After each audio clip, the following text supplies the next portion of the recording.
Friends, நம்ம மாப்பிள்ளை சம்பா அரிசியில் கம்பு கலந்து ரேஷன் அரிசி கலந்து மாவு அரைச்சி வச்சுருந்தோம். நான் இப்போ கொஞ்சம் குழிப்பணியாரத்துக்கு எடுத்துக்கலாம். மீதி மாவு இட்லி ஊற்றுறதுக்காக அப்படியே வச்சுருக்கேன். ஃப்ரெண்ட்ஸ், நம்ம குழிப்பணியாரத்துக்காக மாவு எடுத்தோம். இட்லி மாவுலேருந்து மீதி மாவு அப்படியே இருக்குது.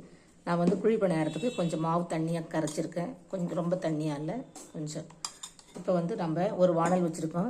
எண்ணெய் 2 ஸ்பூன் ஊற்றிருக்கேன்.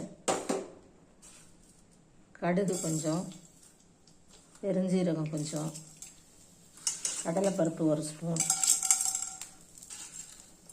உளுந்தம்பருப்பு 1 ஸ்பூன். இப்போ நம்ம வதக்கிக்கலாம். இது வதங்கின உடனே நம்ம ஒரு வெங்காயம், கொஞ்சம் கேரட்டு, பச்சை மிளகாய், கருவேப்பிலை, மல்லி இலை வச்சுருக்கேன். இதையும் போட்டுக்கலாம். நம்ம கேரட், பச்சை மிளகாய், வெங்காயம், கருவேப்பிலை, மல்லி இலை எல்லாம் போட்டோம். இதுலேயே போட்டோம்.